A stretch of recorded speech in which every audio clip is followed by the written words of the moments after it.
What's going on, guys? Blake Hawthorn, it's his turf, and today we're going to be looking at one of our simple one-day install landscape designs. Alright guys, so as you see behind me, we are reconstructing these flower beds here. That one there, and this one over here. And the main issue that we have going on is when the customer called us out here, they have had a contractor that installed these, but what we ran into is that all these plants were planted into this clay and didn't have any plant mix really installed around them, so they weren't doing too well. This soil is causing it to hold water, and with the Viz Queen down here, it's not allowing for much water to actually get to the plants anyways. Most of it is running off below the mulch layer and over to the edge of the flower beds. So what we're doing today is we have ripped out all of these plants. We're digging these holes larger than they need to be, and we're going to be installing some good plant mix. We've created large berms in here where we're going to be planting Japanese maples, some muley grasses, putting in boulders for accents. And then over here next to the door is where we had some dwarf Alberta spruces. Those trees don't do too well, they're too far. We are too far south, so it gets just a little too warm for them. And so where those were, framing in each side of the front door, we're gonna replace them with emerald green arborvitaes. Over here is our plant mix that we're installing. This is a sandy loam topsoil, a compost, and a leaf mulch all mixed together. These over here are the plants that they had installed, and although they look pretty good, these are the best looking plants that we pulled out. So there's some that just haven't really done well at all and are pretty much dying, like this one here and this azalea here. So only one of them was really covered in blooms, the rest of them were barely making it. Alright, so also another problem that we had going on, guys, was the irrigation system. So this is what the contractor had installed. It's actually ran off of a spigot over here, and so it's just a faucet timer. These heads, he's only running 3 of these heads, so we're getting about 9 gallons per minute then, because that's what these take, about 3 gallons per minute a piece. That's not too good. So what we've done to upgrade this to make this system work without costing the customer a whole lot of extra money is we have installed these Rainbird drip system heads. And so what these drip system heads do is they allow us to be able to run little 1/4 inch lines to each of the plants. So we can install. So what those allow us to do is be able to run 1/4 inch drip system lines over to these heads where we can literally just put a stake on the head. Then we can tighten this knob up on the top to control the water flow on each of the plants that we're going to be watering.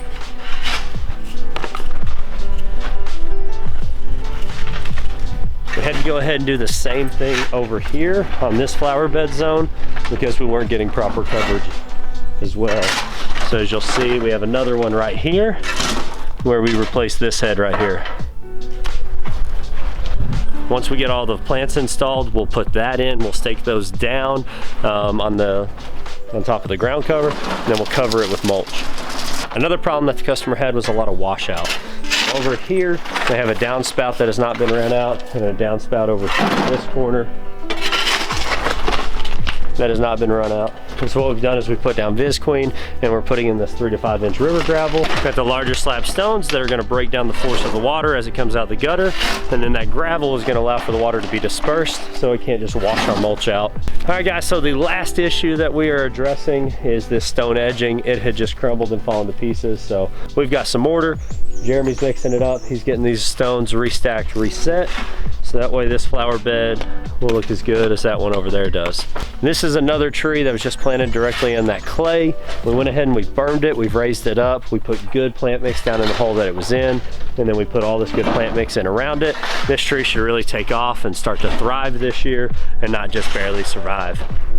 We brought out all the machines today. We have our Yanmar excavator, our Bobcat T650, and our Ditch Witch SK752, also that we can just get this project knocked out. We used our excavator to pull the plants up. The guys got that done before I got over here. The Ditch Witch is what we're using to move a lot of our material. We got all that clay soil out of here. They're moving 3 to 5 inch gravel over there now, and looks like they're using buckets so they can get it behind that big berm that we put in. We brought in a few boulders for accents. You can see those here, over there. We've got some more on the other side of the garage. But you guys check out the design real quick. I want y'all to see how we laid this out and kind of my thinking that went in behind it. So as you see in the design, guys, we put 2 emerald green arborvitaes here on each side of the front porch. That was to frame in the front door. So that's giving it balance. Then we came over here and we built a berm on this side over here, and we dropped in a Japanese maple. I went with the Crimson Queen so it doesn't block their view down their driveway. And so what we'll do with that is that Crimson Queen is going to sit right over here on the edge, and then that way they can look out down their drive. And then we have it softened with a fountain grass and a boulder. Then to give us the symmetry, we did the same thing over here. So we have the same thing going in right here. We're going to put a Japanese maple to soften this corner right in here, kind of blocking that. And then we'll have our boulders and then our fountain grass over here. They already had a crepe myrtle over here on this side, and I left it because it's a nice plant to kind of soften this edge of the house, especially this big openness where there's no window. Then what we did is we lined the entire front with variegated liriope, and we're going to offset those with drift rows. So we'll have drift rows there, there, there, there, there. And what that'll do is those drift rows are a ground cover. They're going to get 18 to 24 inches tall by 24 to 36 inches wide. And we're going to mimic it just the same over here. That layout, that staggered effect of the drift rows and the variegated liriope are a nice softener all along the walkway and the edge of the flower bed. Then what we've done over here is they have some hostas, and we just went ahead and we gave it that symmetry by putting them in over here in a shaded area by the generator. And then we put in the variegated hydrangeas, which we'll put in over here on this side of the garage to give us that balance on each side of the garage. And then we've raised this corner, softening it with the camellia.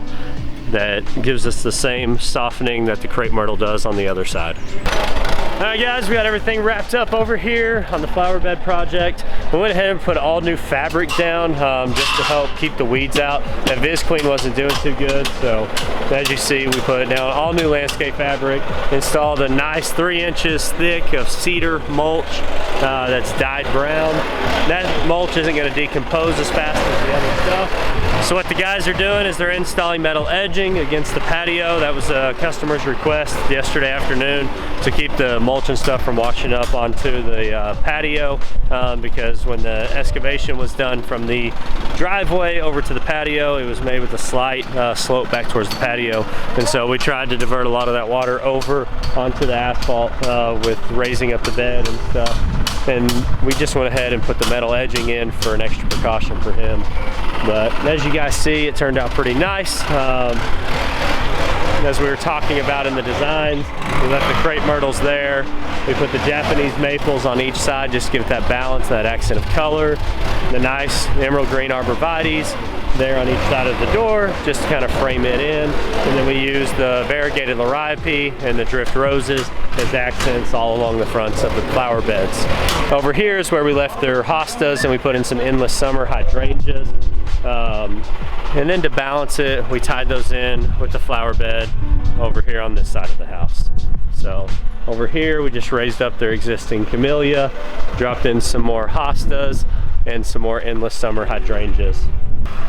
Alright guys, so we got the major issues addressed. One, that the plants weren't growing because they were in a clay-like soil by bringing in a good plant mix. Two, that the irrigation was not watering adequately. It was watering at 9 gallons per minute, which everything was not getting water. So we went ahead, we cut it back by adding the drip system to about 7 gallons per minute. Now everything's watering a whole lot better. We fixed their issue with the weeds by coming in and laying all new landscape fabric and putting down a cedar mulch that's not going to decompose. But guys, that's about it. I hope you enjoyed today's video. I really do like Structure Studios, just how real I'm able to do the designs and make them look like, you know, what we actually come in and install for the customer.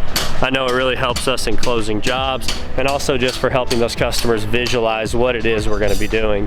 As you see on this one, it was pretty spot on, and I think that we knocked it out. This was a 1.5 day project.